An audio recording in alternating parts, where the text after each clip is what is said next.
Okay, good afternoon. So today I'm with New South Wales Premier Mike Beard, who's here in Wellington as part of a visit to New Zealand. We have a significant economic relationship with New South Wales, with two-way trade of about $4.78 billion. This relationship provides an opportunity to share ideas and collaborate in areas where we can learn from each other, like infrastructure and social services. Mr. Beard was particularly interested in our investment-based approach to social services, the way we measure performance of public services and social bonds. We also discussed some of the major projects planned for Sydney to improve light rail, airport connections and road tunnels. We have some synergies of interest there, of course. New South Wales is home to about a fifth of the Kiwis in Australia. It's in our interest to have a strong relationship with the leadership of where over 114,000 New Zealanders reside. It's also our second largest tourist market after China, so there's mutual benefit in working together and sharing ideas about what works and what doesn't. As you may be aware, the Cook Islands Prime Minister Henry Puna is in New Zealand this week. He's here as part of the celebrations marking the Cook Islands' 50th anniversary of self-government and free association with New Zealand. The anniversary is a significant occasion for both our countries, and I look forward to hosting an official lunch for Prime Minister Puna in Auckland on Thursday to mark the occasion. I can't let this opportunity pass to congratulate the Silver Ferns on their performance in the World Cup in Sydney. While they were unable to conquer Australia this time around, they performed fantastically throughout the tournament, and making the final was a great achievement. And of course, it would be remiss of me not to mention the outstanding performance from the All Blacks against the Wallabies on Saturday, bringing home the Bledisloe Cup once again. It had the added benefit, I might add, of evening up a bet I had with the CNBC presenter, who had to wear an All Blacks jersey, scarf and hat and wave the New Zealand flag to settle the score this afternoon. Much fun that was too. In terms of the House this week, the Government intends to complete the third reading of the Appropriation Estimates Bill and progress a number of first readings. As for my activities, I'll be in Wellington today, tomorrow and Wednesday. Tomorrow Wednesday, as I say, and Thursday, and I'll be in Auckland with Prime Minister Puna, and on Friday I'm at Tūranga Waiwai for the coronation of the Māori King. Prime Minister, Cabinet discussed today taxing online purchases from overseas. What decisions were made on whether to tax those or not? Yes, no decisions have been made, but in the next day or so there'll be a release of a discussion document. That discussion document will be split really into two parts. So the first part that will be mainly focused on will be about GST being applied to online services. So if you think about something like iTunes, that's the bulk of the discussion in the document that will go out tomorrow. When it comes to the importation of goods, where at the moment you pay GST only if the goods are worth $400 or more, there is a chapter in the discussion document, but it's fair to say the officials are working their way through that. That's the more complicated sort of nut to crack, if you like. And I anticipate that Cabinet will get a series of recommendations in the latter part of this year, sort of by about the end of October, and then we'll be able to report back on our steps there. So the first step, services; second step, online purchases. Do you think that iTunes, if you buy a song on iTunes, do you think that should be taxed? I do. I think you should have to pay for online services. And in fact, there's about 12 jurisdictions around the world that do that, including Europe. So it's a well-trodden path, and it actually works. And I mean, in principle, if you buy, for instance, Sky TV and pay for that in New Zealand, you pay GST for the Sky services that you get. Why shouldn't you pay if you take Netflix from offshore or something like that? Sure, and even the fact that an iTunes song is quite cheap, the principle still stands. Yeah, I mean, but that's also true that if you go down the road and buy, a lolly for 10 cents, you pay GST on. Just on foreign land ownership and just on foreign lands, does it surprise you that Canadians have bought up more land than Chinese? Yeah, not really. I mean, I think what was being mentioned in the KPMG survey was that the investment that goes through the Overseas Investment Office, so it's a combination of land and really commercial property. And the Canadian Pension Fund has been a long-term investor, often had interest in New Zealand. So you remember the row that took place, I think, back in 2005 with the Canadian Pension Fund trying to buy Auckland Airport. So I'm not surprised that they're a significant investor, but I think it will shatter some of the thoughts that somehow it's China that's investing and nobody else is interested. It's just simply not true. The report also found that 5% of New Zealand's productive land has been sold offshore in the past 5 years. Is that a concern? yeah, I'd have to have a look at it all. It depends a bit on how you measure things, and because it measures what goes through over and above a certain threshold.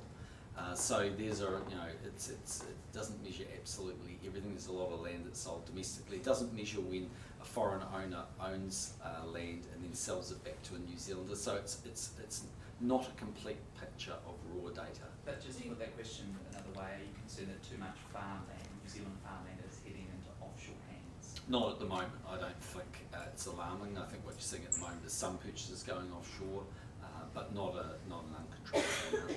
Do you think we'll see some dairy farmers trying to sell off land as they get right up the price for it?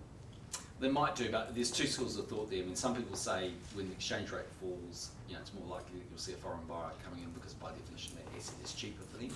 On the other side of the coin, if those dairy farms aren't making money when the payout's $3.85, they're still not going to make money whether they're owned by a foreigner or by a local. And so on that basis, if they didn't come in when the payout made the farm very, very profitable, will they come in when the farm is no longer profitable? So I'm not sure it'll change the dynamic that much. So when would be a worrying amount of farm sales overseas? I think we have to go and have a look and sort of assess that. I don't have a particular number in my head. The report also reveals that 60% of all agribusiness investment is from Asia. Is that needed?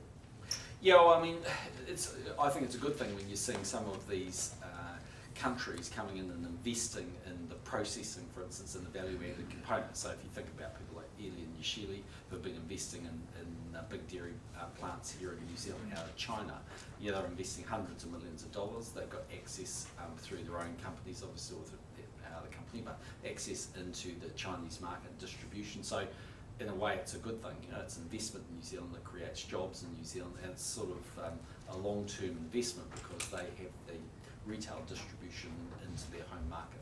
And just quickly on Lochinvar, Yep. Is the government any closer to a decision on that? You have to ask the minister. It's been reported back to Minister Bennett, but I don't think she's made a decision yet. Prime Why is Minister, it how, taking so long? Why is it locking? I honestly don't know. You need to talk to. Prime Minister, how long do you think it will be until we have a tax on Netflix, for instance? Because it's occurred overseas, I would have thought we'd be able to move relatively quickly. So there's a consultation period where the discussion document will be put out in the public domain, and then on the basis that we decide to move forward, which should be the government's hope, then it becomes the implementation of that. So that is arguably a lot easier because it's really about registration of some of those big companies. So that's an easier process. I think in terms of the purchase of goods that come across the border, that is, as say, more challenging. We're working on that, and I reckon we'll get there, but it's just going to take a little bit more time. So it could be by Christmas? Could be, yeah. Yes. I think that's possible. Certainly, it'll take a month or 6 weeks or so for them to report back, so that puts you into sort of end of September. It might be a little optimistic by Christmas, You but pass the law under urgency, I think, given it. no decision's been made on that. I'm not even sure that you require law for that. Is May it, or may not. is it as simple as reducing the threshold for imports of products? No, the problem on the product side is that, of course you could reduce the de minimis rule. I mean, by definition, if you went from 400 to 0, then everything would be caught. But the problem is, the government's trying to balance up, the need to be both fair to existing retailers who have bricks and mortar on the ground, the fact that we've got a hole in our revenue accounts that's emerging because more and more purchases are happening online, but also reflecting the fact that consumers, both for convenience, not necessarily price, do want to purchase online. So if we make the de minimis 0, everything gets held up at the border, and that's a massive inconvenience to consumers. There's got to be an easier way through that. I think there is an easier way through, but we just have to work our way through it. How closely are aligning with what Australia is doing with both these? Well, our officials are talking directly to their officials, so we are trying to work on it together. So, What would the easier way through look like? Would you do it through credit card companies or PayPal, or how would you do it? Yeah, I mean, in simplistic terms, if you pay the GST, then there's no reason for it to be held up at the border, is there? So there are ways of doing that. For instance, in some jurisdictions, the website realises that you're a UK purchaser, and therefore, if you're a UK purchaser, it adds on VAT. So there are ways of doing it. It's much easier when you get, say, for instance, self-registration by big companies, because they understand your tax laws and they write it into their websites, and that works. It gets more tricky when the kind of small surf shop in LA, has a website and you want to go and buy a T-shirt from it, and they're not in the big system. But you're usually doing that using a credit card or some other means of payment. You can monitor it that way. Yeah, well, yes, but obviously this is where it gets really tricky and quite technical quickly, but it's all about how the documentation looks and the officials, you know, when it actually comes into New Zealand recognition that GST's been paid and whether that's electronic, for instance, so there's stuff to work through. Would there still be a threshold in the same way though? I mean, would you still say that under, say, $50 it's not worth it? Or? Yeah, so the question, I mean, in Australia I've seen them making some comments saying the de minimis could, because they're at 1,000, they're the real outlier, could go as low as 20 or potentially 0. We'll need to make our own call. I'd be surprised if it was 0, but we'd have to work our way through it. But for instance, even at 400, we're somewhat of an outlier. Canada, I think, is 20.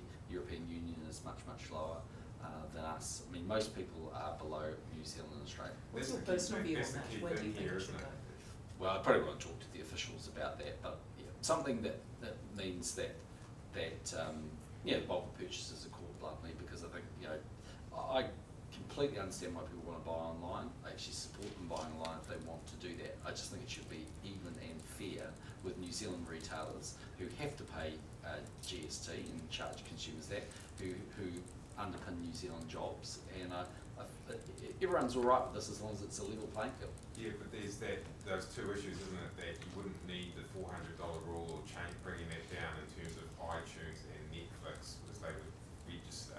Exactly, that's why it's a lot easier. So that's we're 100% confident, in my view, that we can deliver the services component. That's relatively easy to do. Yeah. It's obviously kind of in the invisible world. It's a service, so that's very easy because it's not getting held up at the border. By definition, you're consuming it in a different way. It's just more challenging on the other side. But we want to ultimately be able to apply GST both to services and goods. Just the starting point would be services. How much of a hole is opening up because of this? That people are buying stuff overseas and your GST receipts and budgets. Yes, I think the official advice is sort of 180 million from memory, but rising, by quite a bit every year. But it's very unknown. I don't think it's quite as easy for them to calculate with a high degree of accuracy. So there's lots of numbers that get bandied around. One of them I'm pretty sure I saw was 180. And how much do you think you could raise by putting GST on these digital services? Well, eventually hundreds and hundreds of millions a year, because I think two things are happening. One, you'll actually catch quite a lot of stuff, which should be taxed. But I think the second major point is that the international trend, and certainly the trend in New Zealand, is to move to online shopping. So people are just doing that for convenience, and I think that trend will become more pronounced, not less pronounced. Could it be that services are covered by the end of the year, but the issues around goods mean that there's something that you do later on, or do you want to do them both together? No, goods will definitely be longer, would be my guess, because we just need to work through the logistics, and even customs being able to develop actually the capability to do that will take quite a bit of time, I would have thought. So look, in theory, yes, you could say we'll hold the two together, but my best guess at this point would be services will be enacted before goods. Premier Baird is himself for raising more revenue from the GST, including online goods. Did the two of you discuss it today? We had a brief discussion about tax just in general, not necessarily about online purchases, but just tax in general. We talked about GST and the tax structures. What about the promise from National for the election of no new taxes? Does this Netflix or iTunes tax, is that a new tax? No, it's not a new tax. I mean, you pay GST in this country, and you pay GST on everything. I think it's a bit of a stretch to say because we're going to apply GST to a new way of people purchasing things, which is online. It's a new taxation. Can you tell us what's happened to the health and safety reform bill? It was on the business statement to come up this week. You haven't mentioned it? Yeah, the minister reported back to cabinet today, not with a paper, but just with a couple of points he's working through as they're going through a couple of issues. So you'd have to ask Minister Woodhouse's office about when that's due. It must be very close, but he was just covering off a couple of points today he wanted to alert us to. What are those issues? Oh, look, just leave it for him to sort of talk about. Do you think it might be delayed? That's not his intention. He's trying to progress it. If you're saying it was due this week, then he may get it there, but I didn't get that impression actually. Is there some thought that it should return again to the select committee? No. He's just working his way through a couple of things. There have been reports in the US that Chinese government agents are working there to try to put pressure on people they want to have returned to China for legal or criminal activity. Any reports, or are you No, the only thing that we have had is Chinese political leadership raising with us people that they believe are in New Zealand as that should be sent home basically and extradited because they believe that they've essentially got ill-gotten gains. So not by name, but as a principle, it's not new news that the Chinese want to have an extradition treaty. Now, you know, whether that progresses is for another day, but I'm not aware of anything else happening. So when you talk to the president about that, when he was here, they didn't specifically say. Didn't name names. No. But did they say people were living here? Yeah, they're absolutely convinced. How many? Quite a few, I think. And so has the New Zealand government helped with any transfers back or individual cases back to China? No, we're not working on any particular cases there, but as a principle, they've made that point clear that they want people extradited. So we're moving towards an extradition treaty then, or closer towards one with China? It's quite a lot of work, I think, that would need to be done, and a number of tests would need to be satisfied. So at the moment, we legally can extradite people back to China. So if someone undertook a criminal activity in China, came out to New Zealand, and then Chinese wanted them extradited, we could do that. But they have to meet a number of conditions, so they can't be subject to torture, they couldn't be subject to the death penalty, for instance. Is this something that you could include in discussions about a revamped free trade agreement with China? I've never really considered it in that sort of place. And it's just something I think we need to sort of consider. All I can tell you is that it's a topic of interest to them. So have the Chinese authorities raised it again since President Xi was here last year? Yep, in discussions I've had with the ambassador and others, they raised it. But have they not actually put forward specific names yet to investigate to government agencies? Not as far as I'm aware. They certainly just raised the overall issues and move back extradition. And did Premier, just on the subject of criminals, did Premier Baird mention any issues to do with New Zealand criminals being sent back here and vice versa? Is that something? No, I mean we having those discussions, of course, with the Australians at a federal level. Yeah. And I think we're working our way through. That's improving in terms of the MOU of understanding of if people would be sent back and under what conditions and what early warning we would get in exchange of information. But the Premier didn't raise it today. We haven't done it tonight, so he may raise it.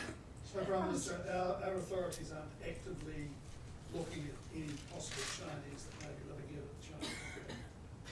There's an individual they want extradited, but it's not for reasons around finances. It's not a money issue. It's in relation to criminal activity, and the person's not Chinese, but it was in relation to a case that took place in China. Official documents indicated that there may be another large sheep shipment sent to Saudi Arabia later this year. Do you know if that's going ahead? I've seen those reports, but I've seen nothing to indicate that that's true. I mean, there's never any indications that have been raised with me. This is this one where they talk about 45,000 sheep or something. I just don't believe that's correct. There's nothing I'm aware of. What do you make of accusations of political bias against Mark Hosking? Oh, look, I'm just not going to get into critiquing, the media. I mean, look, in the end, politicians always want to see shadows, but in my experience, it doesn't matter what the personal views are of the journalists, they'll ask the hard questions. Frankly, as a whole group, you can be annoying at times, but I don't take it personally. The argument from the opposition was that public debate suffers as a result of that bias. Do you see Well, I personally think that view is nonsense, that there's bias. I mean, those are the same complaints that David Cunliffe raised before the election campaign, the first debate, and then when they thought I got a hard time when they claimed victory on it, then they said that he was a great interview, didn't they? I mean, you see what you want to see. I mean, realistically, as soon as the opposition parties realise that actually it's not the media that they're at war with, but it's actually convincing the New Zealand public of the merits of their arguments are better. My experience of these guys is they're all professionals and they will ask hard questions. So you don't see there being an issue of diversity amongst media at the moment?